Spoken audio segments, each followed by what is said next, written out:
Adieu cette équipe, ça joue le chalet ou bien? Je suis à Joshwaffe et je suis aujourd'hui avec Loïc. Bonjour Loïc. Bonjour à tous. Alors toi tu es guide touristique Tout en à fait, Hongrie. en Hongrie. Donc je suis spécialiste de Budapest et évidemment du nord de la Hongrie. C'est là où nous sommes aujourd'hui. Et en fait, on est dans le parc national d'Agtelek, Oui. qui est connu notamment pour ses fameuses caves, enfin karstes qui font partie du patrimoine de l'UNESCO. Et donc en fait, Agtelek, c'est aussi un village, une ville. Mais surtout, c'est aussi un parc national. Et donc comme chaque parc national, l'emblème en fait, c'est une salamandre.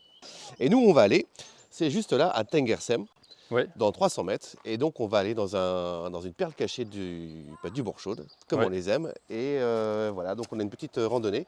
Ouais. Et voilà, on y va tout de suite. D'accord, oui. Mais avant, road trip pour venir jusqu'ici. Tout à fait. Voilà, et là, on arrive sur la deuxième partie de Mouchon, c'est la partie village. Et là, on rentre dans la partie ville. D'accord, ouais. Là, c'est le Albert Telep. Albert Telep. Ouais, c'est très bien, tu comprends le... Donc là on a le magasin, ah bah, il est assez grand le magasin, il y a quand même un truc de langoche, un truc de bouffe. Donc là l'architecture typique de Kádár-Kocka aussi. On l'a complètement. Donc ça a été fait pendant l'époque communiste, voire avant. Mais en fait, avant, à l'époque, il y avait des maisons en bois, ça cramait tout le temps. Donc du coup, ils ont créé... Là, voilà. alors généralement, la plupart du temps, c'était des logements pour les mineurs. Ouais, Et après, depuis, c'est devenu des locations classiques. d'accord. Tu vois, donc tu en as certaines qui sont isolées avec pas du carton, mais qu'on appelle ça, pas de l'USB, l'OSB. L'USB, c'est autre chose. De plaques de bois agglomérées. Les gens vivent de Et là, quoi regarde, là, t'as un ouais. reste de trucs de l'époque minière. D'accord, ouais. Les gens vivent de quoi dans la région Ici, aujourd'hui? la plupart du temps, ils vivent, notamment il y a Borchaude-Kem à côté qui donne beaucoup d'emplois. L'usine chimique, ouais. Ouais. Et sinon après c'est beaucoup des travaux en fait. Genre la reconstruction, des choses Exactement. comme ça. Ouais. Là on est à Suhakalo. Donc là après c'est la route pour aller à Rudabania, mais nous on va on prend la même section, on va à Rudabania. Après c'est très compliqué de retourner vers Agtelek vu qu'il n'y a pas vraiment de route. Ouais. Parce que c'est à travers les montagnes. On peut expliquer, donc le lac le plus profond de Hongrie se trouve à Rudabania. Donc Banya ça signifie mine, et donc c'est un... Mine ou carrière, mais dans ce cas-là, dans d'autres cas c'est plus vraiment une mine. Ouais. Et très souvent, une fois que l'activité est finie, ils remplissent ça avec de l'eau. Et justement, à Rudabania, la particularité, c'est que par rapport ce qu'ils ont foré et les produits qu'il y a dedans, en fait, la couleur en fait, est très turquoise. D'accord, ouais. Alors c'est très beau à voir, mais c'est interdit de se baigner. Ouais, parce qu'il y a des restes de produits... Oui, on ne sait pas trop vraiment ce qu'il y a dedans. Et donc officiellement, c'est interdit de se baigner. Comme on dit, c'est à vos risques et périls. D'accord, ouais. Et il y a une anecdote croustillante sur le Oui, Rudabania Baniato. Alors en fait, la dernière fois que j'y suis allé, à Rudabania, donc il y avait une poubelle et dessus il y avait une inscription avec marqué « Mange ton mulet ». Alors après des recherches approfondies, je me suis aperçu que c'était une expression québécoise qui venait en fait d'un humoriste qui disait bah, « mange mon mulet, mange ton mulet ». C'est pas un humoriste, je crois, c'est un random qui a été partagé par Antoine Daniel What the Cut. Sans le passé industriel quand même, là. On est dans le village suivant, il y a toujours ces industries au fond. Je pense à une époque, chaque village avait un peu son industrie. Oui, c'est ça. Bon, après, il y a quand même, donc il y a Borchaude-Kem et Bosch, mais en fait, Bosch, avant, ils allaient chercher les gens dans les villages. Ouais. Et maintenant, c'est plus vraiment le cas. Mais en fait, ça va être intéressant de voir cette route-là. Voilà, donc les panneaux solaires. Partout, hein, ouais. On en a déjà vu. On est écologique en Hongrie. Mais surtout, la Hongrie est ensoleillée, il faut le dire. Oui, ça aide beaucoup. Donc là, c'est typiquement des anciens logements de... Ouais, là, tu as un logement séparé un peu du village. Là, ça, c'est typique. C'est les tziganes qui vivent, je pense. Là, tu vois une maison et en fait, elle est abandonnée, mais non. Et là, généralement, la fenêtre, c'est un drap.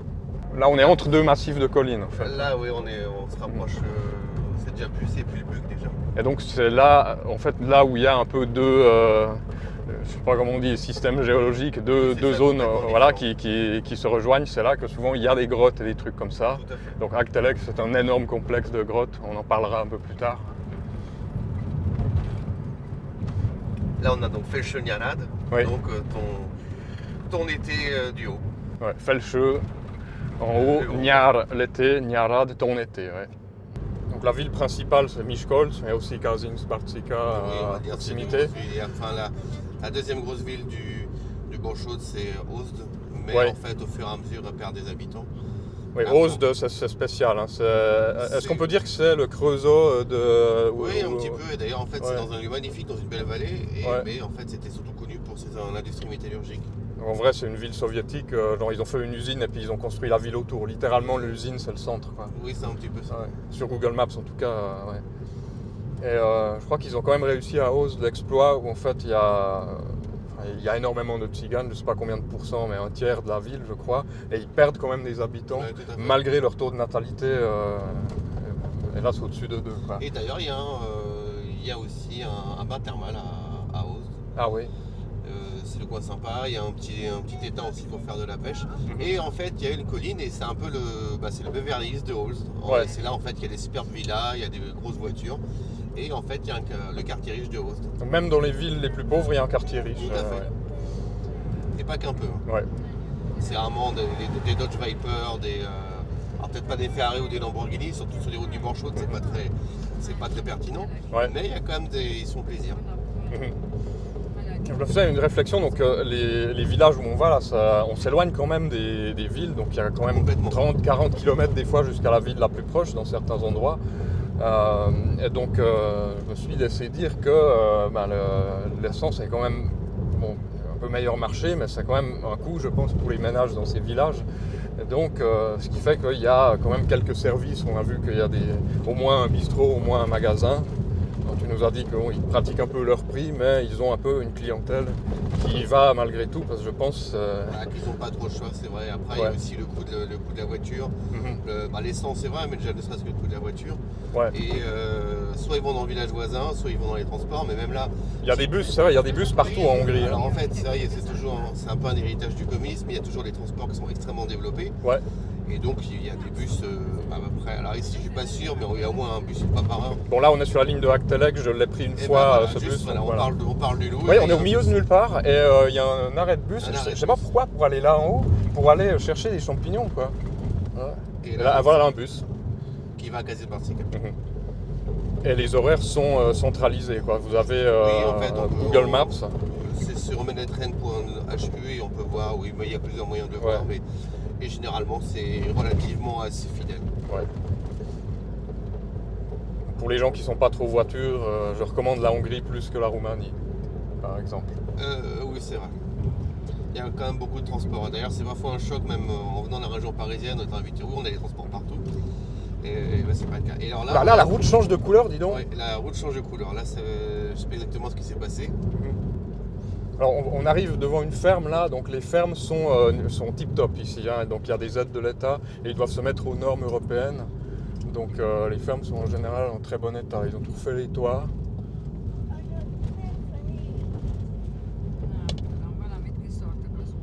Oui, certainement ils ont mis un... Là c'est de la vache je pense. Et en fait oui, c'est certainement, comme on a dit, c'est un produit pour un médicament pour éviter qu'ils tombent malades.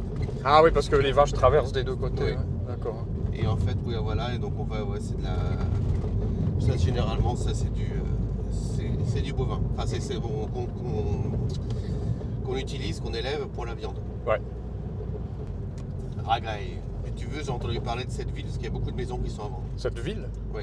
Enfin, ville, oui, tout est relatif, mais il y a beaucoup de maisons qui sont à vendre ici. Je vois assez souvent des annonces, et le village a l'air assez... Donc les gens se barrent. Mon audience qui veut acheter des Niaralo ou des maisons, plutôt acheter plutôt une vraie maison, ces villages sont absolument pleins de maisons à vendre. Il y a beaucoup d'annonces. Après, il faut savoir aussi que vu que les prix ont augmenté, les gens essaient aussi de vendre en conséquence. Par contre, le problème reste toujours le même. Ok, on vend une maison plus chère, on fait une plus-value sur ce qu'on a acheté, mais après, qu'est-ce qu'on achète ? Voilà, c'est ça le problème. Et donc là, on voit, donc certains sont dans un état assez original, mais il y en a d'autres, comme par exemple celles-là, qui sont en très bon état. Donc c'est typiquement hongrois, il y a un peu de tout en fait. Ouais. Il n'y a pas vraiment de... C'est assez mélangé. Et donc là, voilà, il y a la postière qui passe. La postière est encore en vélo, ça j'avais vu ça, déjà, même dans la banlieue de Buda, j'avais vu ça. Et même dans Budapest, parfois, voilà c'est à vendre. Ça c'est à vendre, ouais.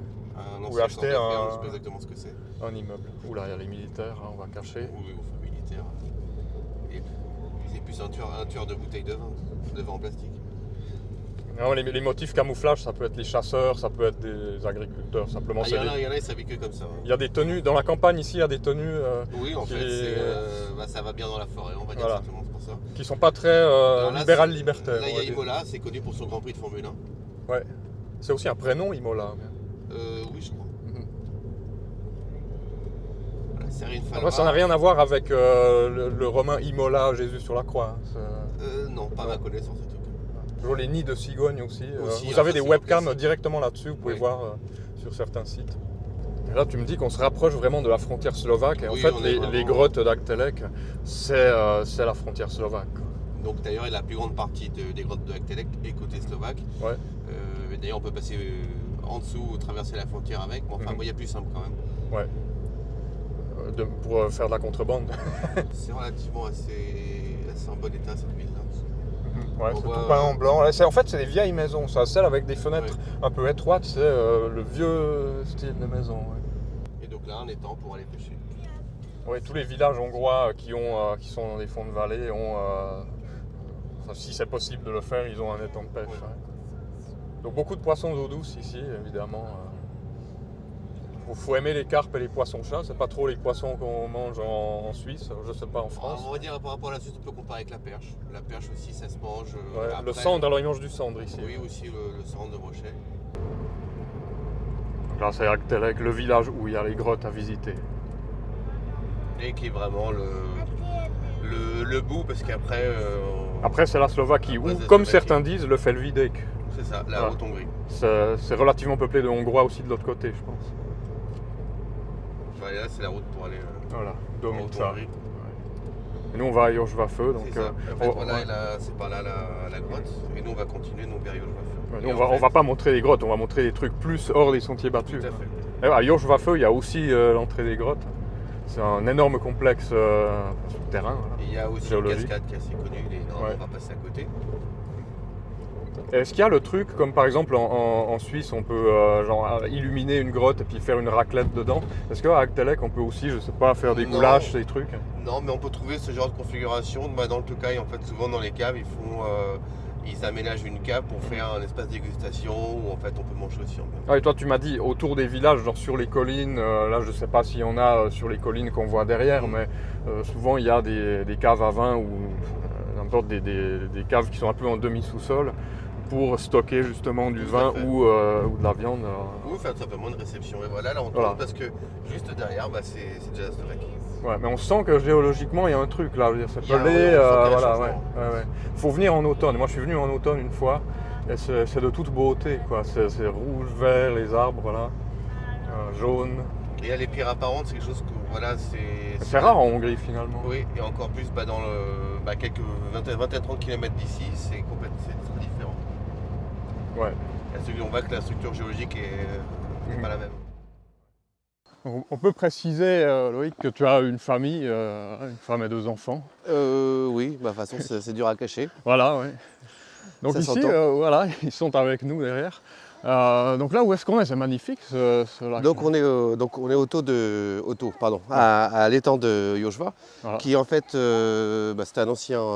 c'était une ancienne mine qui était couverte dans l'eau. Mais là où c'est assez important, c'est que juste à côté, en fait, il y avait un moulin à cet emplacement-là. Ouais. Et c'était d'ailleurs connu pour être une des sources les plus prolifiques de Hongrie. Et là, en fait, on a une belle vue et la particularité, c'est que l'eau est assez cristalline, donc elle donne une couleur assez bleue. Ouais. Alors c'est surtout fait dû au fait que les sources sont assez pures.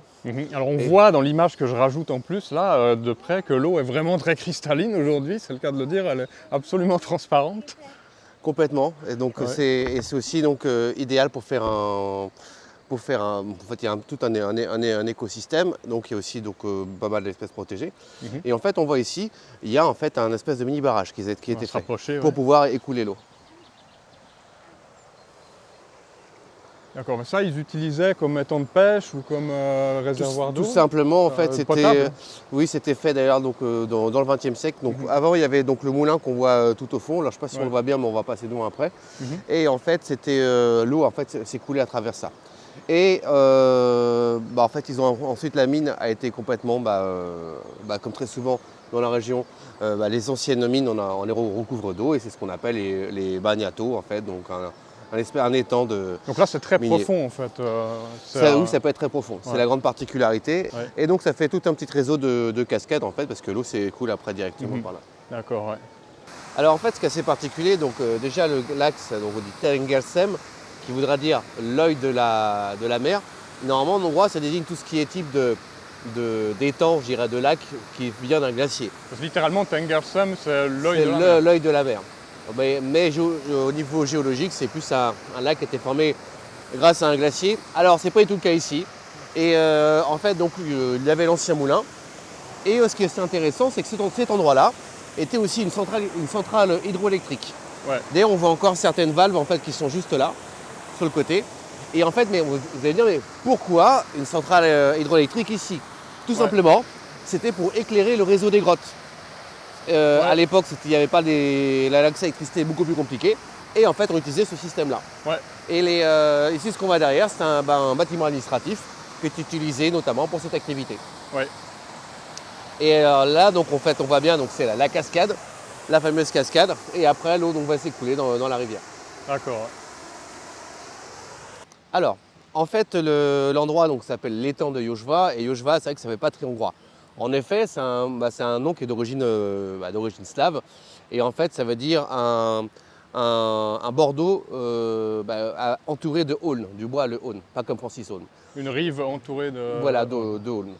Et ce qui est assez particulier, c'est qu'en fait, on est en plein milieu de la nature. Ouais. Et ici, on a une borne de gaz. C'est-à-dire que le bâtiment administratif qu'on a juste derrière chauffe au gaz.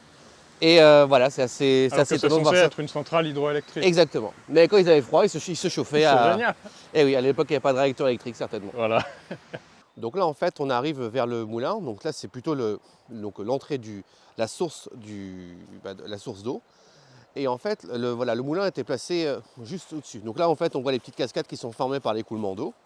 Et tout au fond, on voit la cabane où il y avait le moulin à l'époque. Et en fait, tout ce qu'on voit d'ailleurs à côté, c'est les anciens, je ne vais pas dire les digues, mais en fait le chemin qui est utilisé pour écouler l'eau. Et ce qu'il ne faut pas oublier, c'est que c'était une source qui était quand même très, très forte. Et donc il y avait beaucoup d'eau qui pouvait passer. C'est pour ça que ce qu'on a vu un peu en avant, c'est une mini-écluse pour pouvoir juguler le trafic de l'eau. Pour éviter de se retrouver avec beaucoup d'eau d'un seul coup. Donc on voit des inscriptions. Ça change des cadenas qu'on retrouve sur les ponts de Budapest.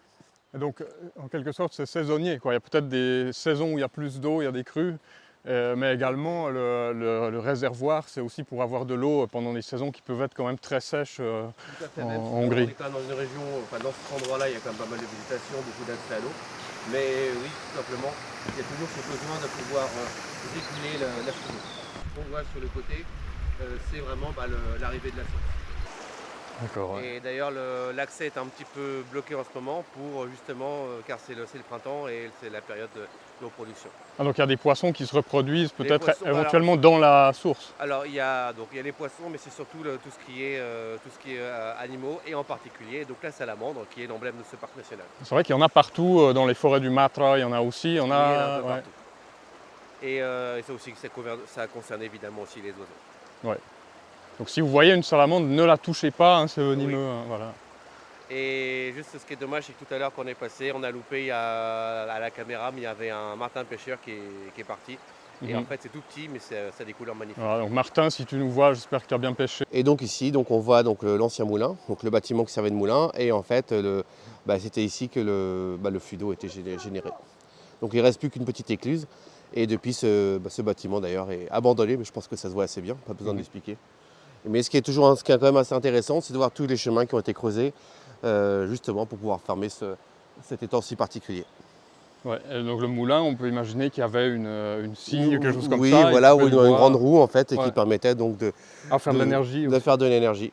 Ou à l'époque tout simplement pour broyer du grain, ouais, tout simplement.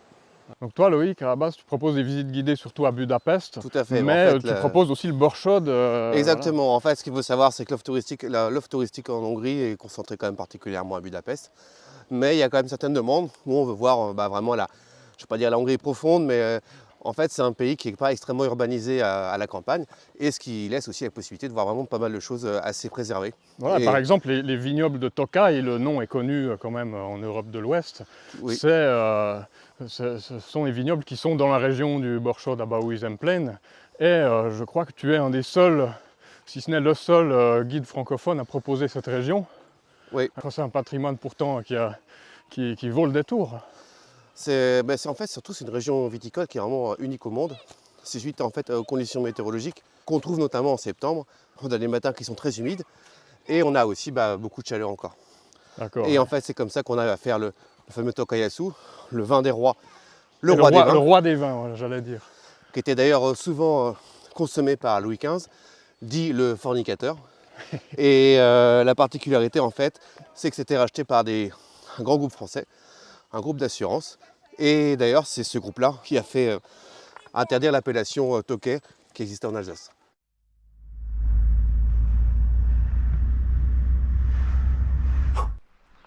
On est à Joschwaffe devant une auberge qui s'appelle le Port.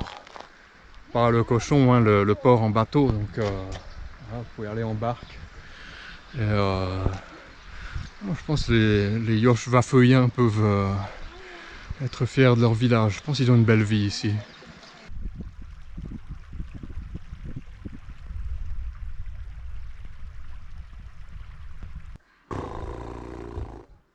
See ya.